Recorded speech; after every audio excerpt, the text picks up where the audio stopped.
con software y aquí vamos a utilizar un proyecto.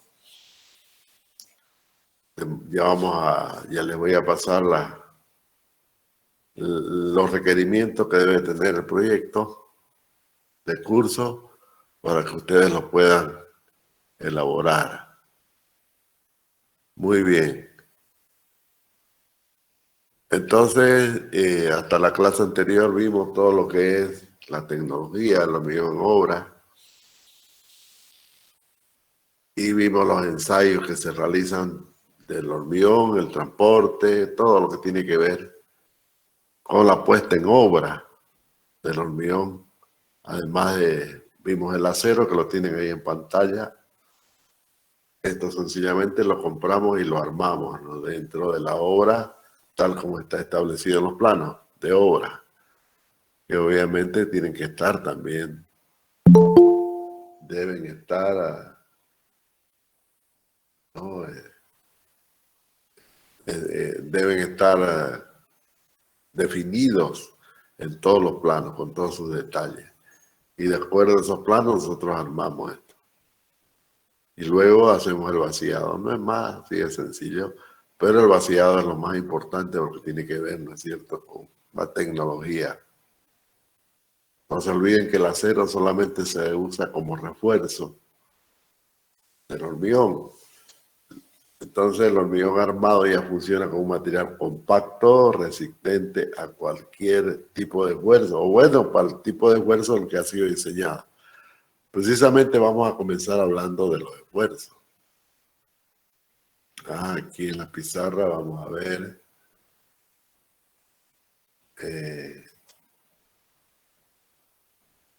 Aquí en esta pizarra vamos a hablar de los esfuerzos. Bueno, aquí hay otra cosa. Vamos a borrar esto.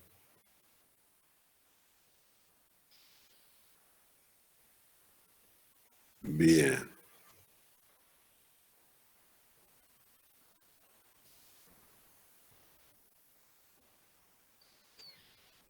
Entonces, vamos a hablar de esfuerzos.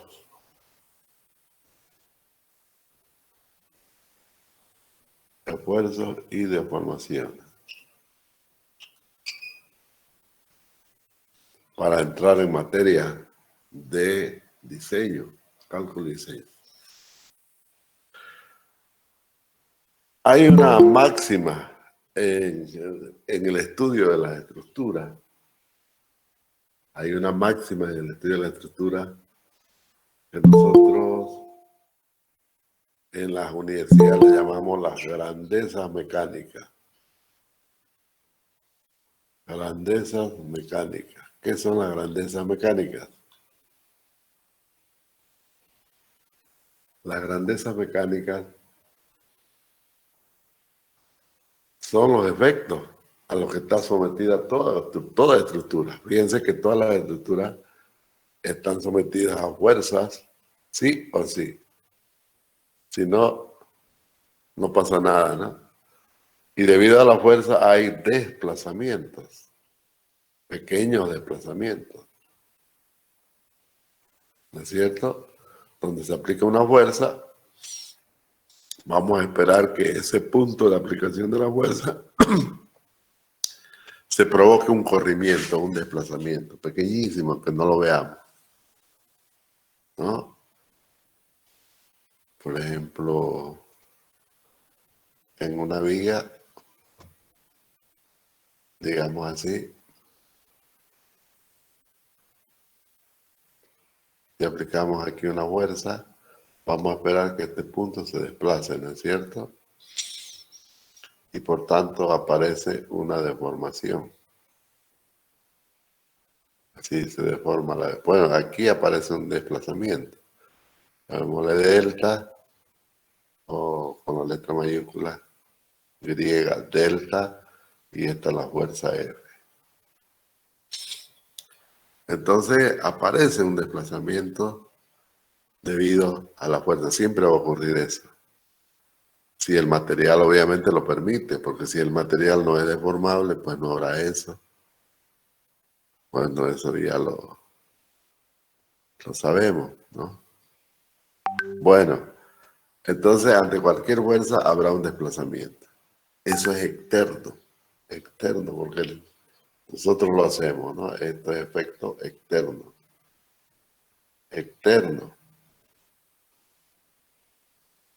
¿no? Efecto externo a la estructura. Entonces, si hay fuerzas, van a haber desplazamientos.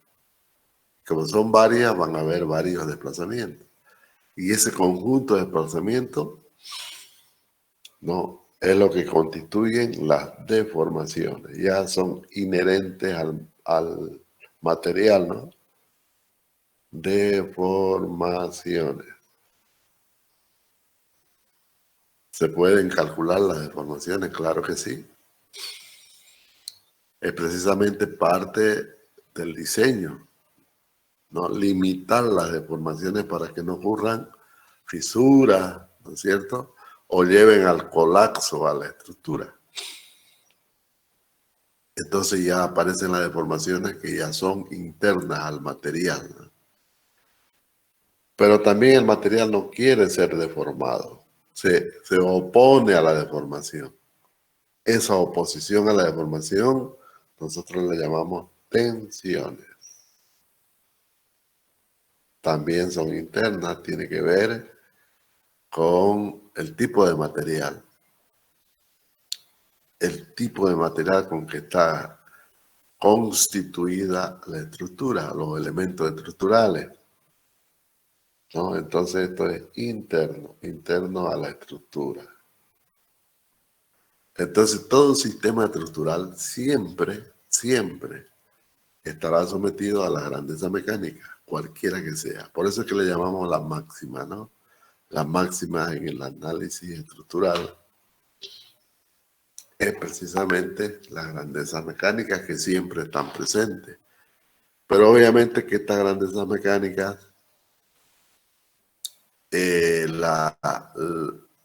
las aparecen y tenemos que modelar, tenemos que encontrar las relaciones que hay entre estas grandezas mecánicas. Y ahí es donde aparecen los métodos de cálculo. ¿Está bien?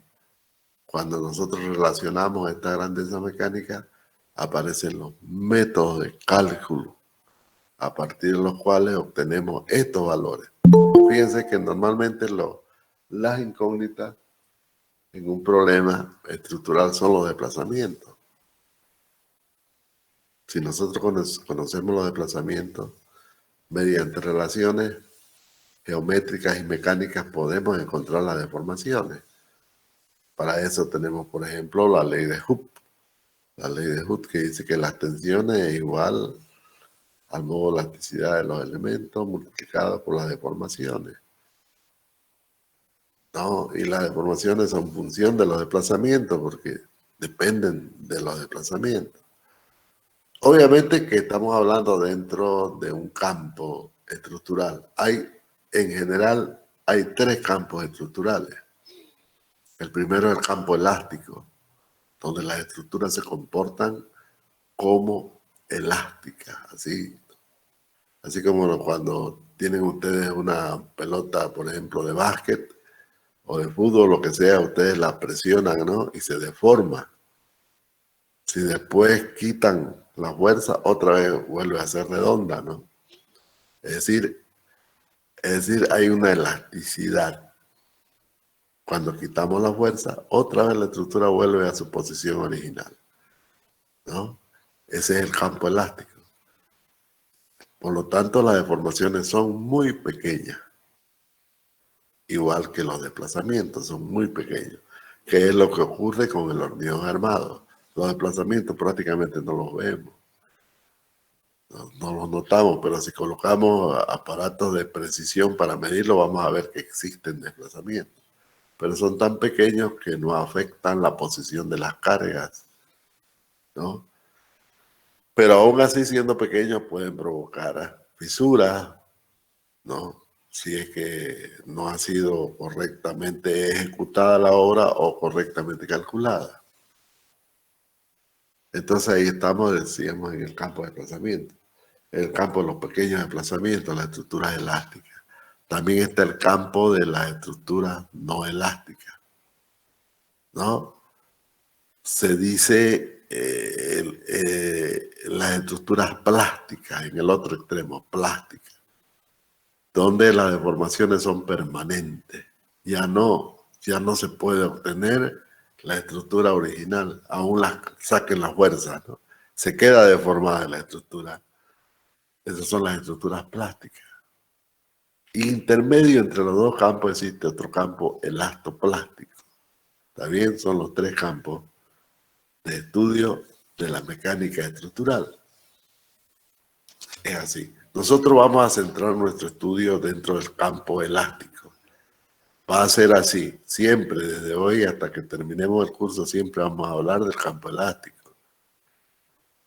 Por lo tanto, los desplazamientos son muy pequeños que no modifican la posición de las cargas, de las acciones. ¿Está bien? Entonces, las grandezas mecánicas ocurren en cualquiera de los tres campos, sí o sí, en cualquiera de los tres campos. Para nosotros va a ser válido el campo del elástico, el campo de estudio de la estructura elástica, donde obviamente podemos plantear ecuaciones. Eso es importante, el campo, ¿no? Las ecuaciones que planteamos en un campo elástico no son válidas para los otros, no son otras, son distintas, ¿no? Entonces nosotros vamos a plantear y nos vamos a centrar en el estudio elástico de estas grandezas mecánicas. Es así. ¿Está bien? Así lo vamos a hacer. Entonces, dicho esto, vamos a la... Fíjense, ahí hemos visto nosotros esta curva. Es la curva de tensión de formación que ocurre en una probeta de hormigón, ¿no? Es así. Nosotros, por lo tanto, vamos a trabajar solamente en el espacio elástico, o sea, en el campo elástico. Porque el hormigón, más allá de sus deformaciones elásticas, se plastifica, ¿no? Entonces, en esa situación aparecen fisuras y todo eso. Nosotros vamos a trabajar siempre en el campo elástico, como ya lo he dicho. Esa es la forma. Ahora bien, vamos a ver en esta pizarra. No en esta.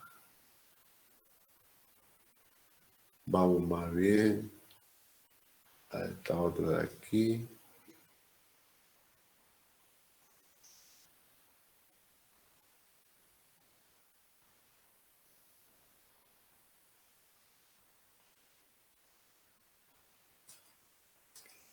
Me tiene perdido el cursor. Se me ha desconfigurado.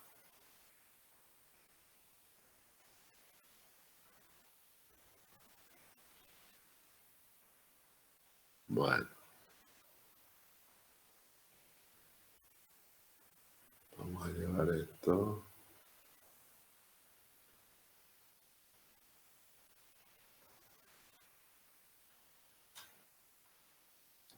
Aquí se ve.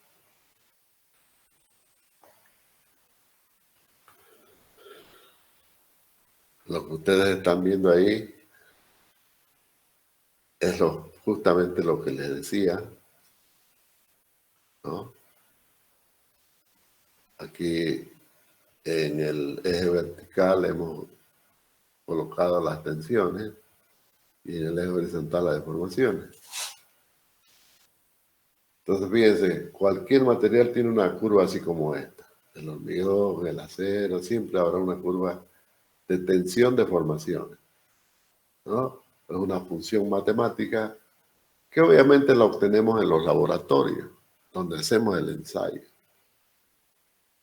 Fíjense, la sonda elástica siempre es lineal o tiene al final una pequeña desviación, no lineal, ¿no? Pero es al final, ¿no?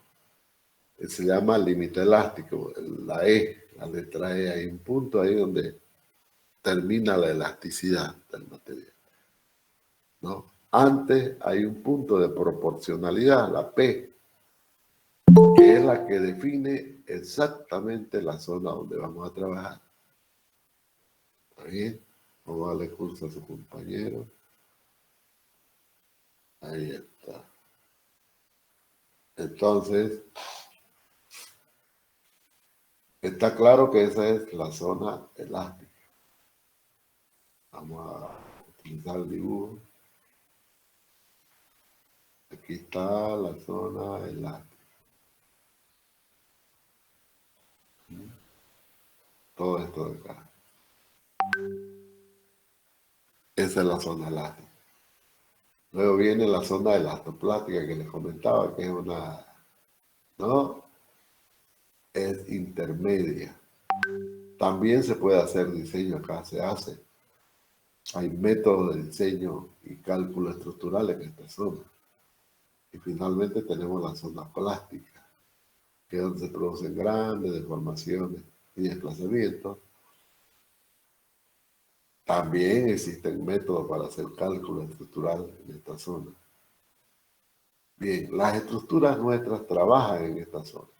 Es decir, el cálculo que hacemos se hace para que funcione en esta zona. Sí o sí.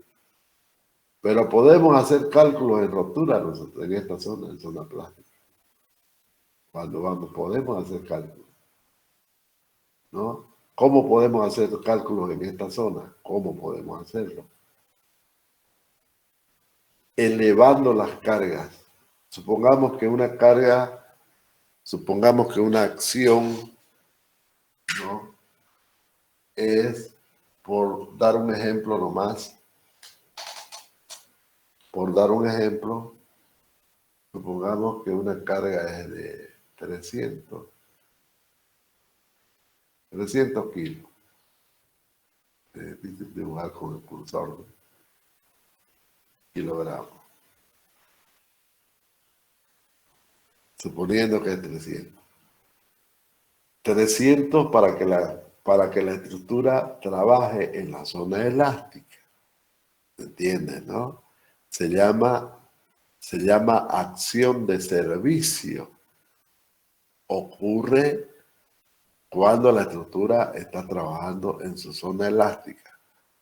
Y por lo tanto la carga es de servicio, la carga normal. Puede ser de mueble, puede ser de vehículo, de lo que sea. Esas son cargas de servicio.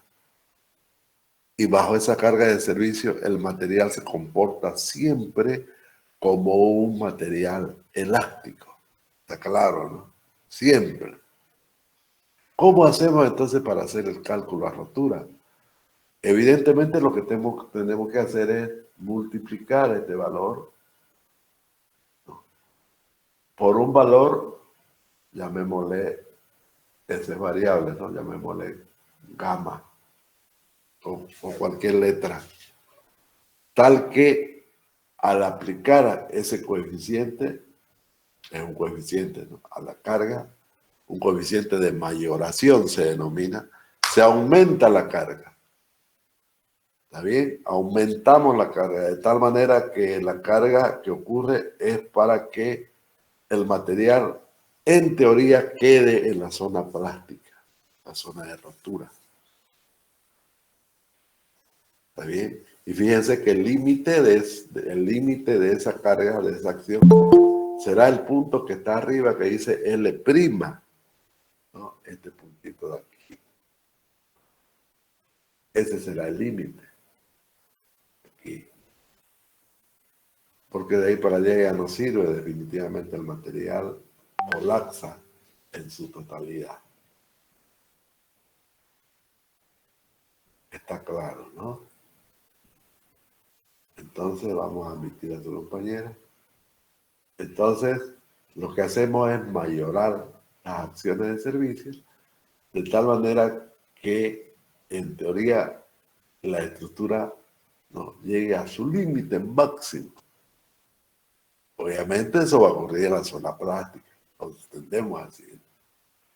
Sin embargo, la estructura está trabajando en zona elástica. Quiero que entiendan de que nosotros aumentamos las cargas,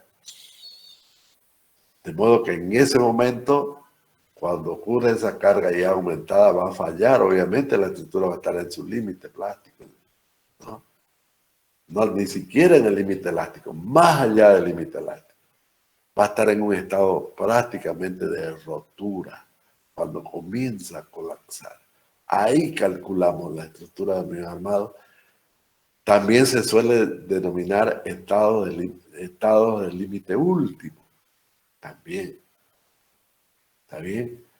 Existen los estados del límite último por servicio, que es el caso que les estoy mostrando. Existen los estados del límite último por deformación, que es otra teoría. Y también el estado del límite último por rotura.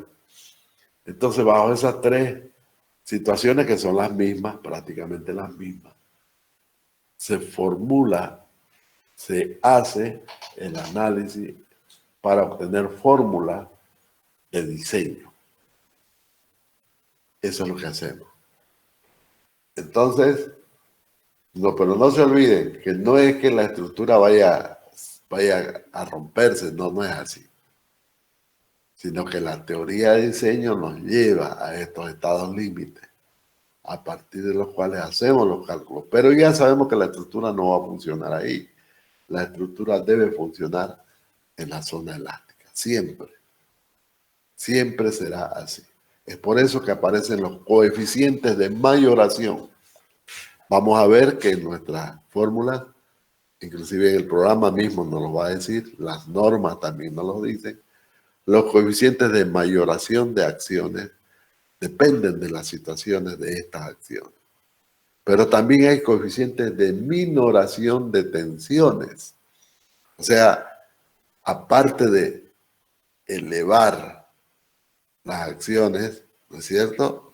También disminuimos la capacidad de los materiales, porque dividimos en un coeficiente de minoración. Para aumentar, entonces multiplicamos las acciones por coeficiente de mayoración. Y para disminuir las tensiones, porque también son tensiones de rotura, no se olviden que son tensiones de rotura, para disminuir las tensiones y llevar a la elasticidad, obviamente dividimos las tensiones, ¿no?, entre coeficientes de minoración. ¿Está bien?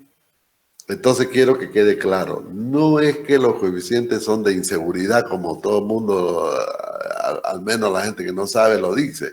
No son coeficientes de inseguridad. Ponen coeficientes, mayoran todo porque no hay seguridad. No, no es así. Es por el modelo de diseño adoptado. Por eso usamos coeficientes de mayoración y coeficientes de minoración. Muchas reglamentaciones le llaman coeficiente de seguridad. Ese término viene del cálculo anterior de los años 50.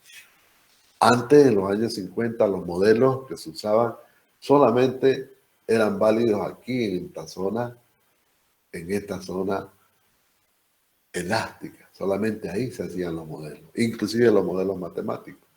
Imagínense, se hacían en esta zona, pero pese a eso se ponían coeficientes de mayoración sin necesidad, ¿no?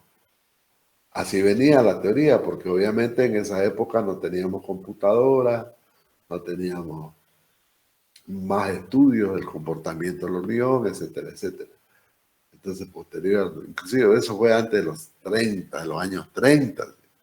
Después ya vinieron las computadoras, vinieron los estudios más elaborados del hormigón y obviamente se plantean las teorías actuales, ¿no?, que son los estados límites, los estados límites del hormigón. Y obviamente que eso nosotros lo tenemos. Ahí estaba mostrando eso, ¿no? Lo tenemos. Aquí yo les mostré una literatura. Este curso lo estamos basando en el clásico libro, ¿no? Hormigón armado, que se utiliza en todas las universidades latinoamericanas, al menos la que yo conozco de la Universidad Autónoma de México hasta toda Latinoamérica y España, es el curso de hormigón armado de Jiménez Montoya. También está el Calavera, se usa el Calavera. Hay varios autores muy buenos. Este es un librango, fíjense, esta es la 13ª edición y va por otras, muchísimas otras más. Entonces toda la teoría que le estoy simplificando ahora aparece en estas publicaciones. Entonces no vamos a ahondar en eso porque lo que me interesa es que ustedes entiendan conceptualmente de qué se trata y ya la parte práctica lo hace el software, ¿no? El cálculo en sí, ¿no? Pero el software deben entender que está basado en esta teoría, ¿no? Estados límites últimos.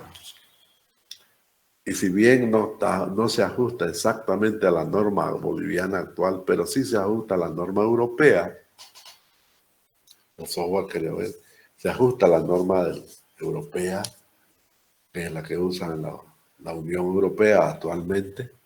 Esa es la norma sobre la cual vamos a hacer el cálculo. Eso no significa que no sea útil en Bolivia. Bolivia precisamente, la CBH 87 se deriva de esas normas, de allá viene.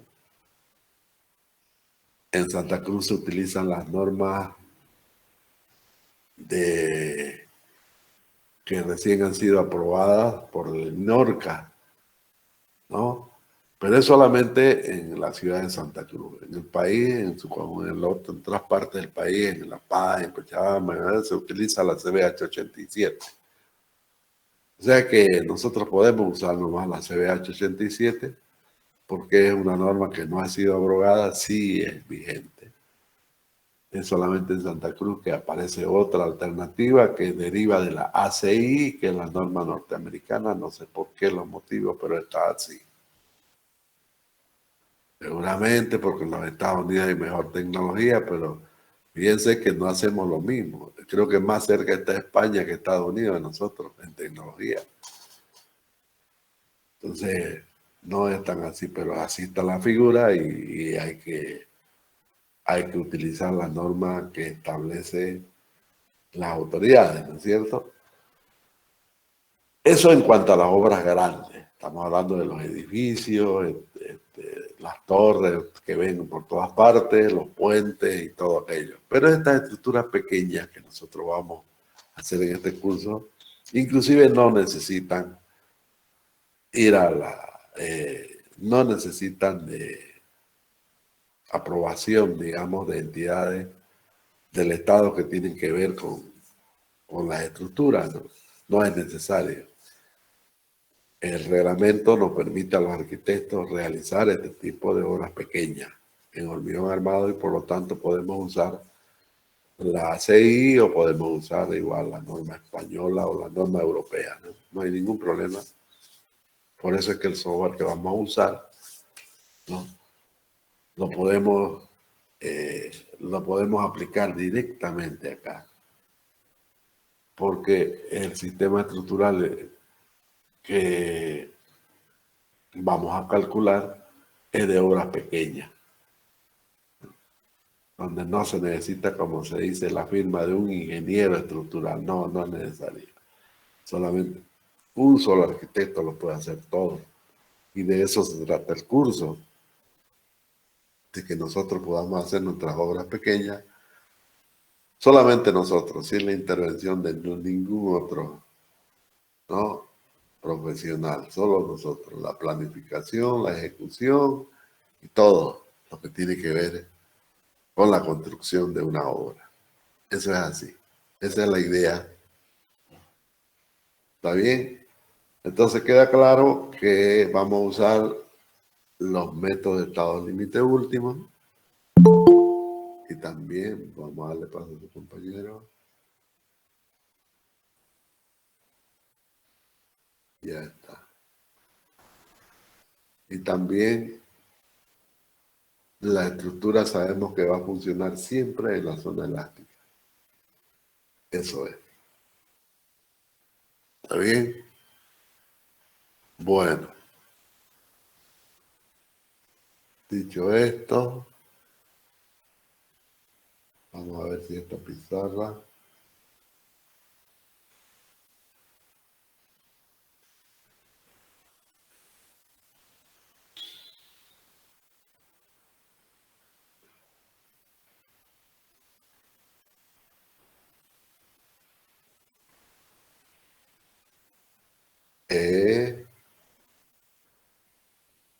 quisiera mostrarles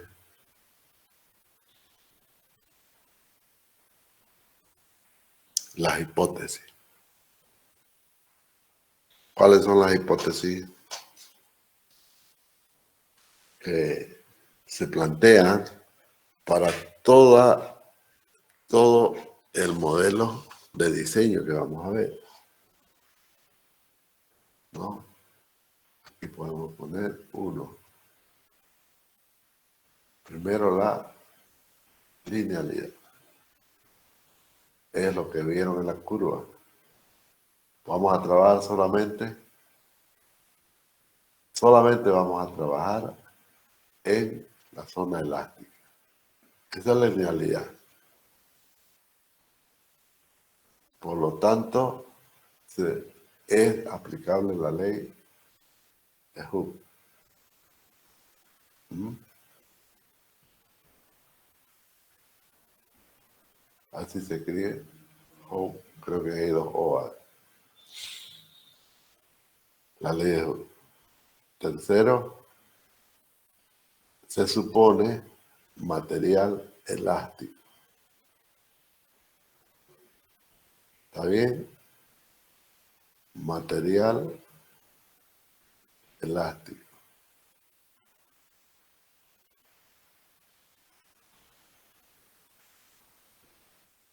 Voy a ir a otra pizarra porque mucho me cuesta escribir aquí. Vamos a ir a esta.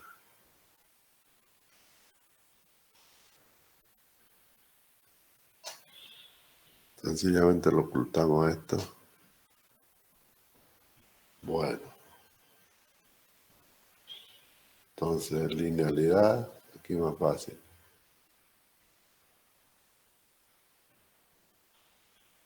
Linealidad, ley de Hooke.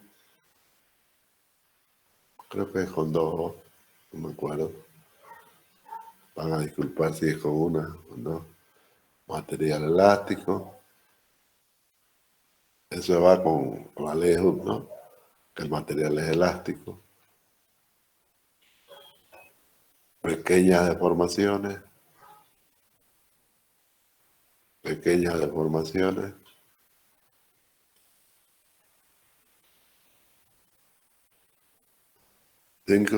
Aparece lo que se llama el principio de superposición.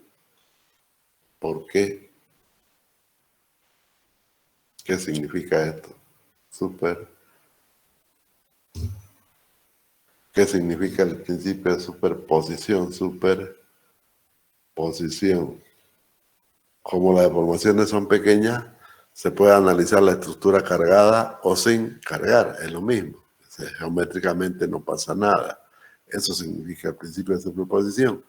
Por ejemplo, el efecto de una carga, de dos cargas, lo puedo analizar por separado. Primero el de una carga y después el de otro, ¿no?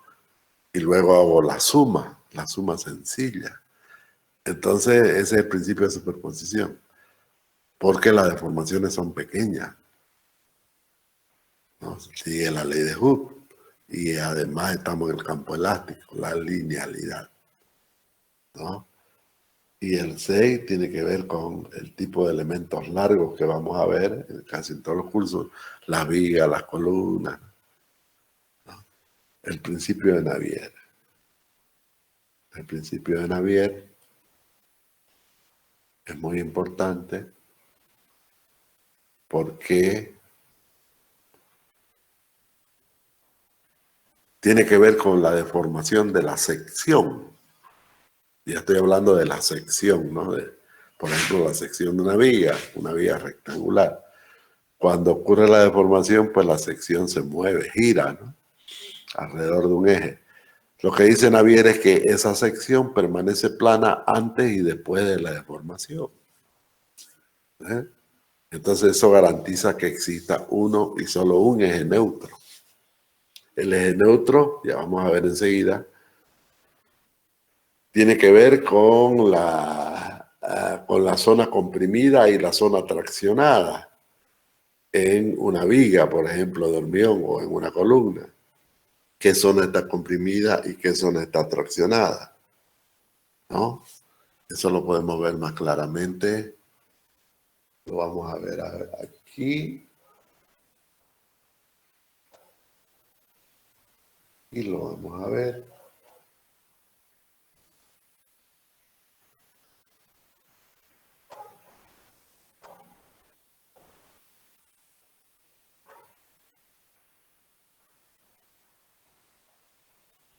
Claro, aquí lo vamos a ver.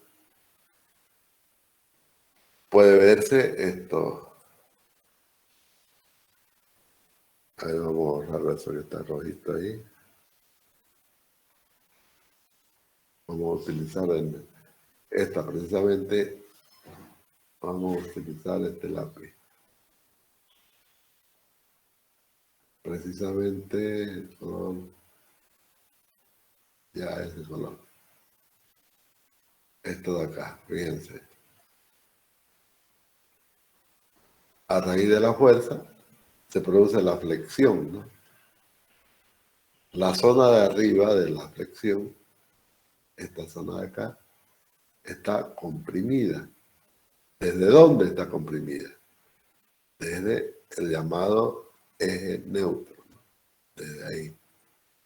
Desde su eje neutro de arriba, toda esa zona va a estar comprimida. ¿Ah? Y toda la zona por abajo del eje neutro, mejor lo pintamos de otro color, ¿no? El eje neutro vamos a pintarlo verde. A ver, ya se me... Entonces, ahí está el eje neutro. Casi que no se ve el color porque está con verde. El verde es más claro, ¿no?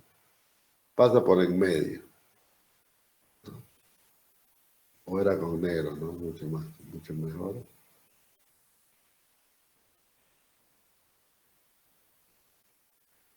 Entonces, vamos a tener aquí un eje.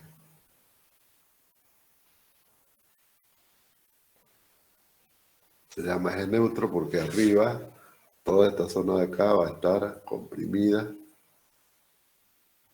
y toda la zona de abajo va a estar traccionada. Entonces, fíjense que las secciones giran, se mueven las secciones.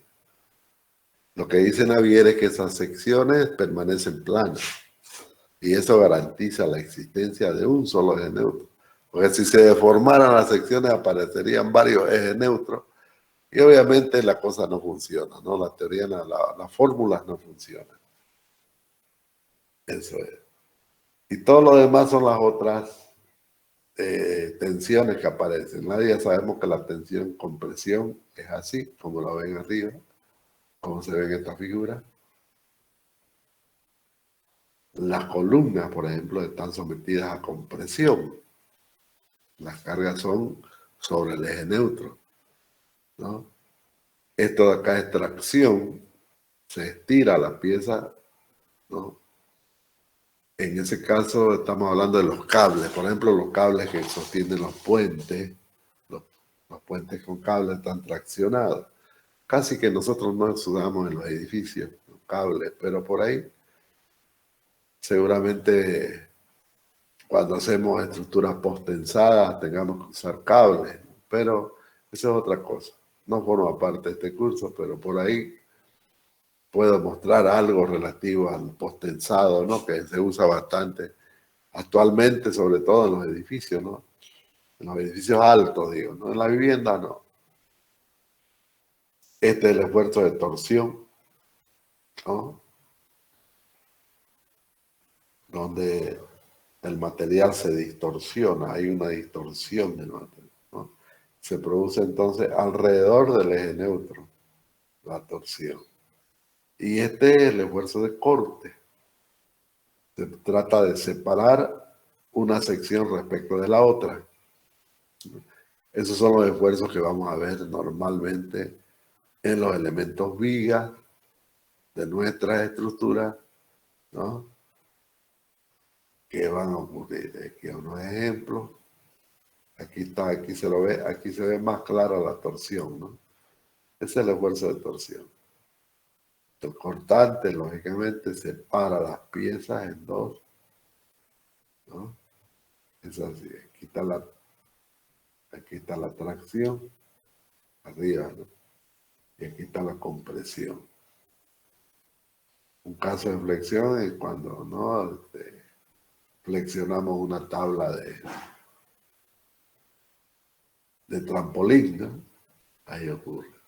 Lo que le decía a los tirantes, donde más ocurre la tracción, no en nuestro caso, ¿no? Más se usan en los puentes. Y las vigas siempre a flexión y todo.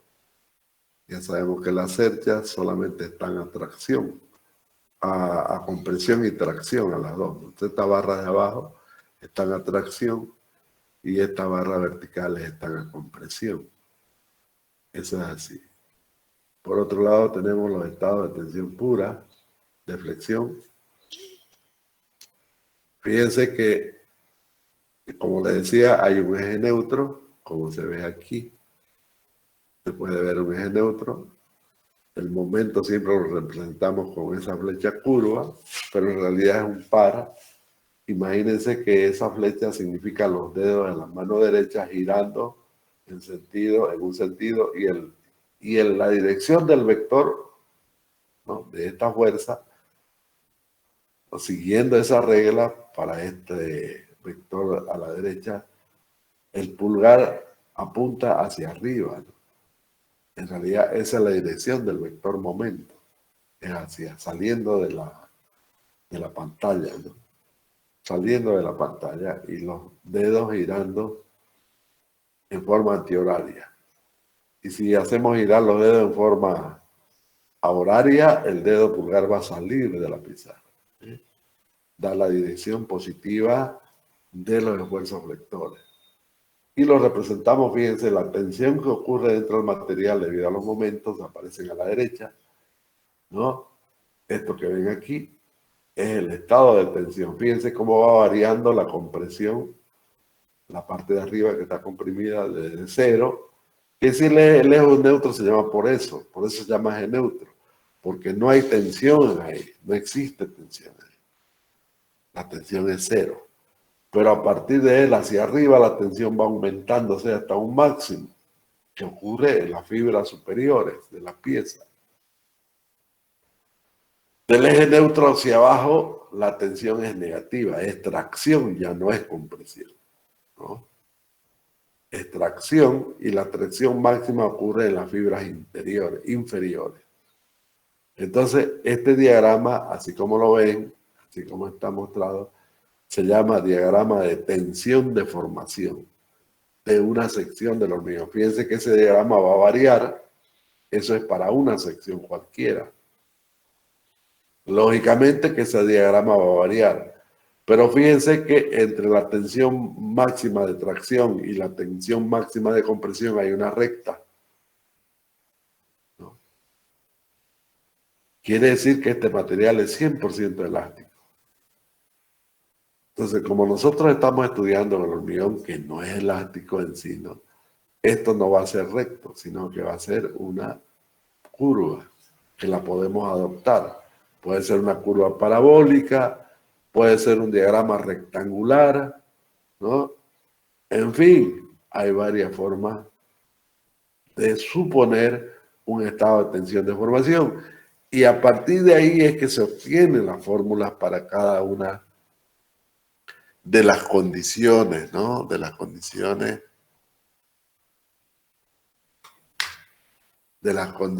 en que nosotros elaboramos el modelo matemático.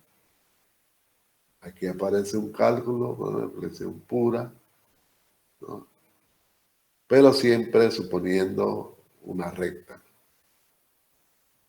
Y obviamente aparecerán fórmulas para cada tipo de viga y que aparece una formulación matemática, etc. ¿No?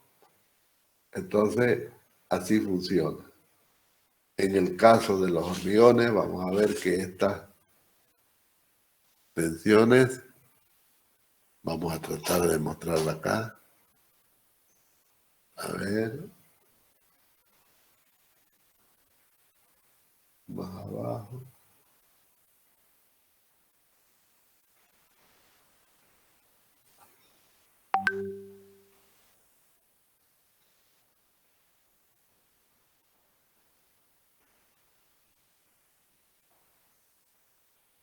Ahorita les voy a mostrar. Estoy buscando aquí en este libro.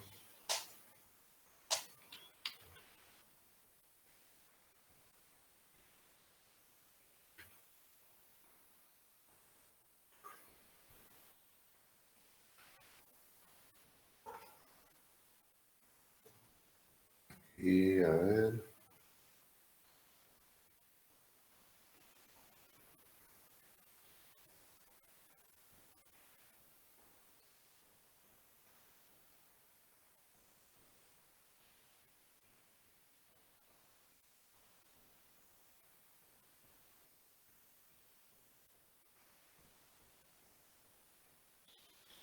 El estado que nosotros le llamamos estado de tensión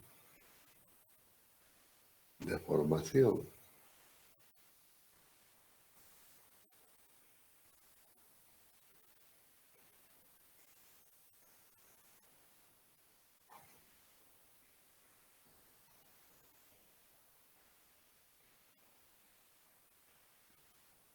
Pero es importante indicar que ese estado que les mostré lineal ocurre en el campo de la linealidad, por decir el campo elástico. Pero ¿qué pasa en el estado de rotura? ¿Cómo sería? ¿Cómo sería? Es precisamente eso es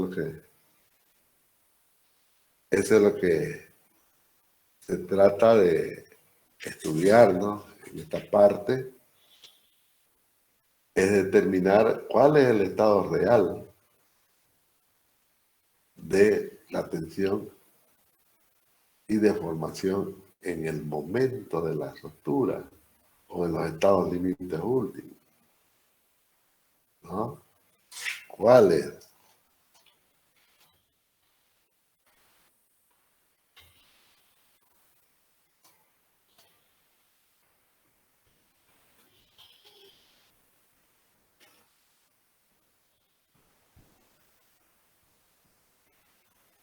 Bueno, no encuentro aquí.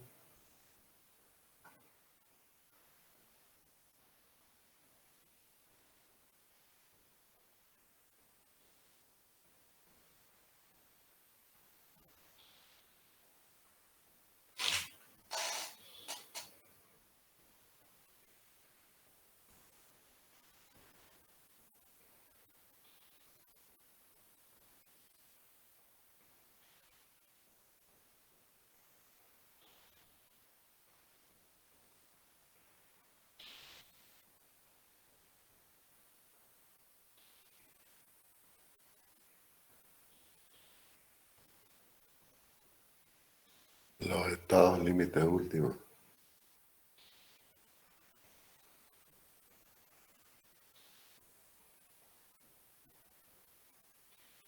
Bueno, lo buscaremos.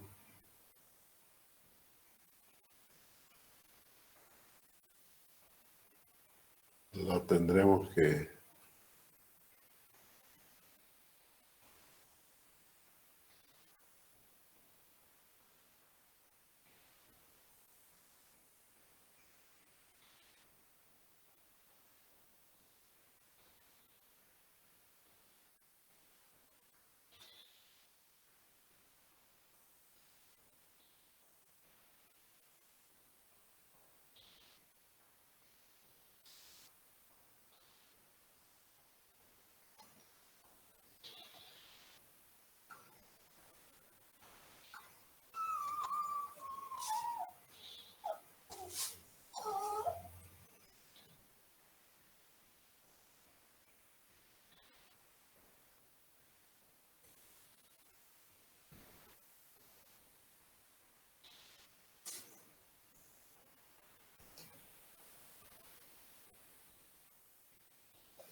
Bueno, no aparece,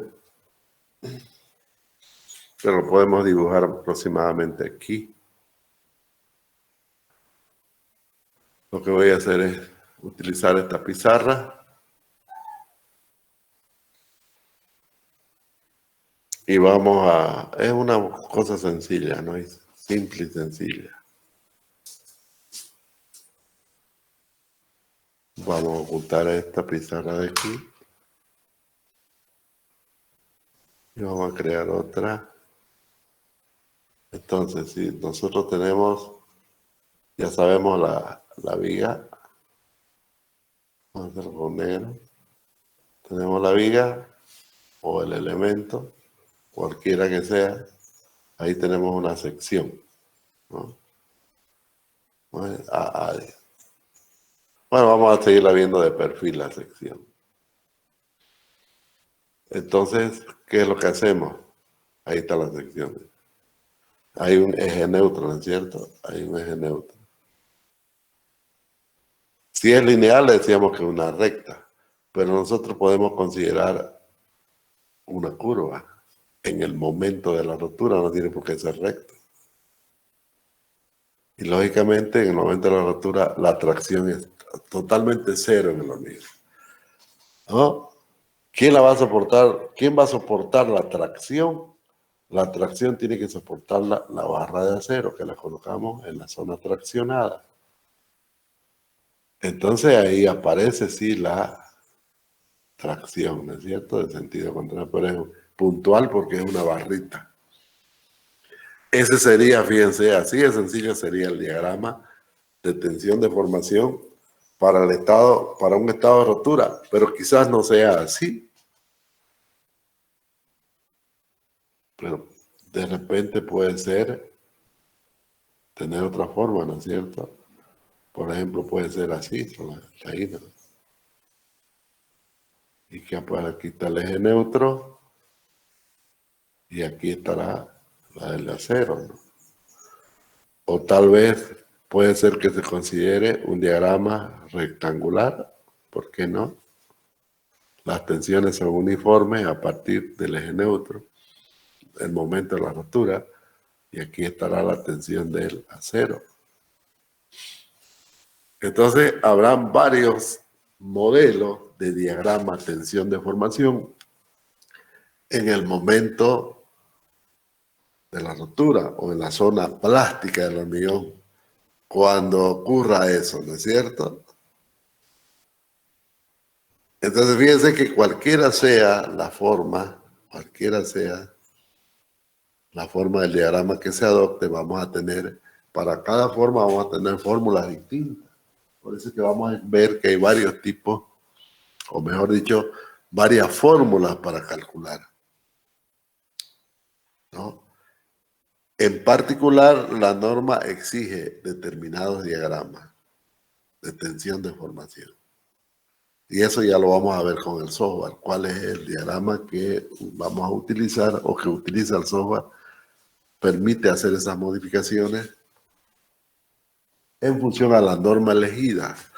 Como ya les adelanté, nosotros vamos a usar la norma de la Unión Europea, porque el software lógicamente se comercializa más en esa zona que en Bolivia, pues ni siquiera se lo conoce en Bolivia, ¿no? Pero es un software muy sencillo, muy fácil de usar.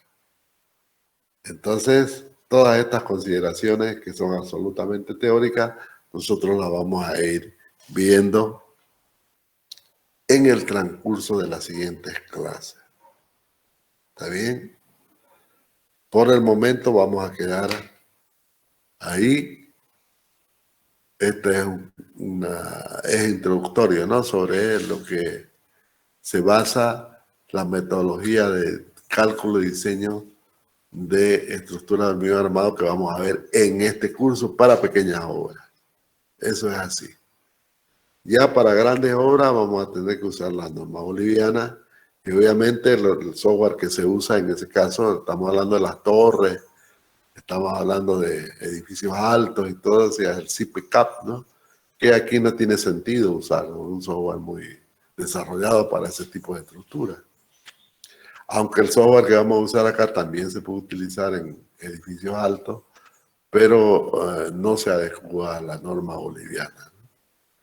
Entonces, solamente va a ser aceptado el software en pequeñas obras, donde no se requiere, digamos, donde el plan regulador no exige firma de ingenieros, no solamente arquitectos, y que va a ser un cálculo absolutamente confiable, en eso no va a caber duda. El problema es que tiene coeficientes un poco más grandes que los que usamos en la norma boliviana, o sea que estamos por sobre la seguridad. No va a haber problema en cuanto a la seguridad, ni va a haber problema en cuanto al cálculo y diseño en sí, porque todo se ajusta a modelos matemáticos de la ingeniería actual, ¿no? De lo que se usa actualmente en todo el mundo. Bueno, jóvenes, vamos a dejar la clase ahí y vamos a continuar hablando de este tema tan interesante a partir de la próxima clase. Ya entramos en cálculo y vamos a hablar del proyecto que tiene que realizar cada uno, porque proyectos individuales, o sea, entendemos que los trabajos que vamos a hacer en la práctica son individuales, pues, ¿no? No son en grupos cuando vamos a trabajar.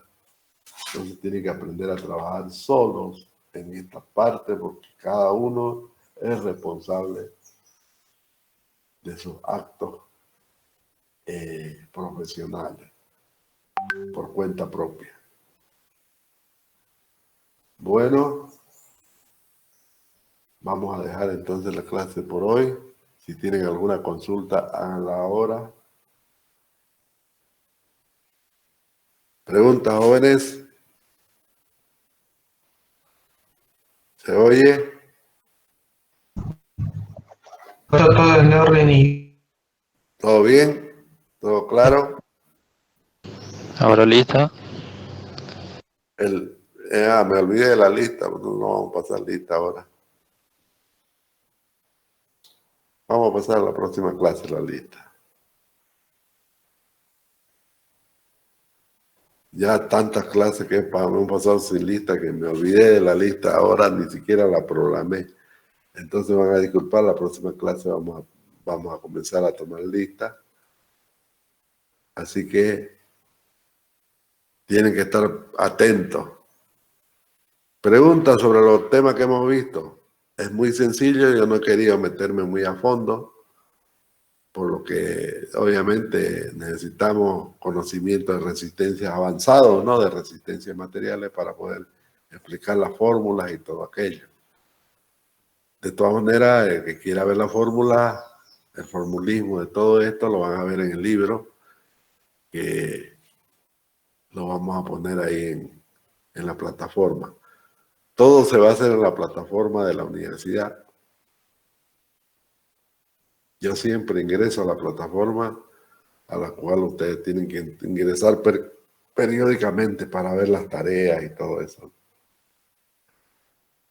Bueno, jóvenes, sin más que decir, entonces nos vemos la próxima clase. Pasen buenas tardes.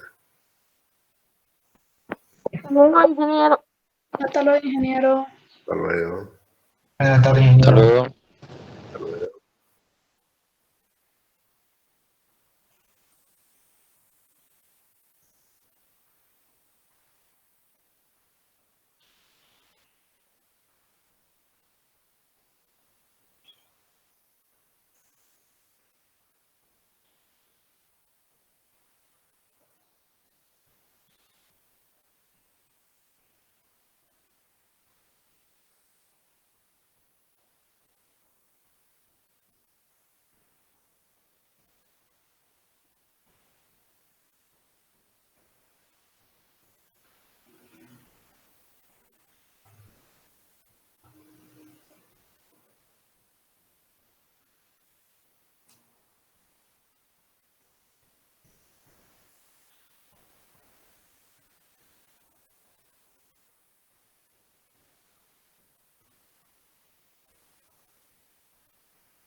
Poqui.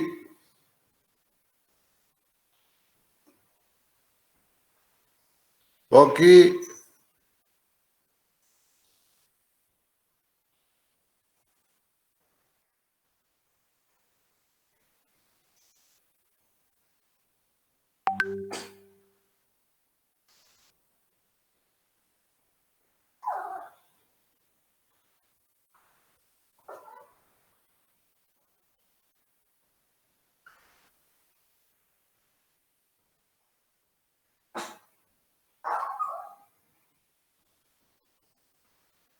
Poqui.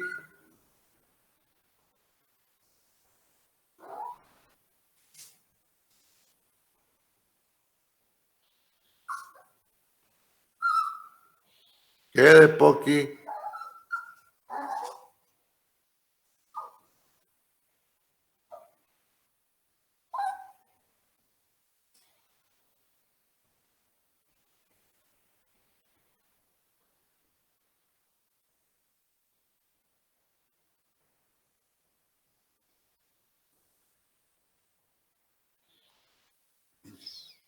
Poqui.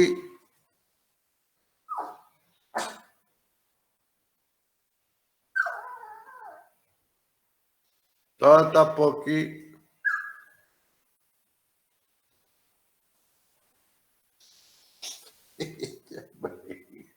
Venga.